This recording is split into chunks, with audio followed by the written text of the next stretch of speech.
తాడేపల్లిగూడెం పట్టణంలో స్థానిక 10వ వార్డు పాతూరు నందు వెలసి ఉన్న అతి పురాతన దేవాలయము శ్రీ లక్ష్మీ నరసింహస్వామి వారి ఆలయం నూతనంగా పునర్నిర్మించి స్వామివారిని పునఃప్రతిష్ఠ చేయుచున్న శుభ సందర్భంగా పట్టణ ప్రజలకు పరిసర గ్రామ ప్రజలకు అందరికీ ఇదే మా ఆహ్వానం.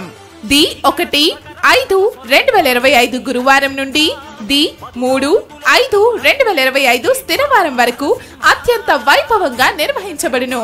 స్థానిక శాసన సభ్యులు ప్రభుత్వ విప్ శ్రీ బోలిశెట్టి శ్రీనివాస్ గారి దంపతులు పట్టు వస్త్రాలు సమర్పించెదరు. ది 3/5/2025 స్థిరవారం ఉదయం 10:03 పునర్వసు నక్షత్రయుక్త మిథున లగ్నమందు శ్రీ లక్ష్మీ నరసింహ స్వామి వారిని శ్రీ ఆంజనేయ స్వామి వారిని ధ్వజస్తంభము పునఃప్రతిష్ఠ కార్యక్రమము శాస్త్రయుక్తంగా వేద పండితుల సమక్షంలో నిర్వహించబడును. అనంతరం భారీ అన్న సమారాధన కార్యక్రమం నిర్వహించబడును.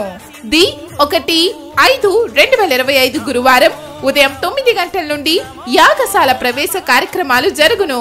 ది 2/5/2025 శుక్రవారం ఉదయం 9 గంటల నుండి పంచగవ్యాధివాస జలాదివాసం మధ్యాహ్నం 3 గంటల నుండి స్వామివారి గ్రామోత్సవం జరుగును. ది 3/5/2025 శనివారం సాయంత్రం 6 గంటలకు శ్రీ లక్ష్మీ నరసింహ స్వామి వారి శాంతి కళ్యాణం అత్యంత వైభవంగా జరుగును. ఆలయ ప్రాంగణంలో జరుగు ఈ దైవేక కార్యక్రమాలలో ప్రతి ఒక్కరూ తప్పనిసరిగా పాల్గొని స్వామి వారిని దర్శించుకొని అన్న ప్రసాదాన్ని స్వీకరించి వెళ్లవలసిందిగా కోరి ప్రార్థిస్తున్నాము. ఆలయ నిర్వాహకులు దూసనపూడి రమేష్ కుమార్. ఇట్లు శ్రీ లక్ష్మీ నరసింహస్వామి ఆలయ కమిటీ పాతూరు 10వ వార్డు తాడేపల్లిగూడెం దేవాదాయ ధర్మాదాయ శాఖ. శ్రీకర శుభకర ప్రణవ స్వరూప లక్ష్మీ నరసింహ 14 లోకములన్నీ మ్రొక్కే జ్వాలా నరసింహ.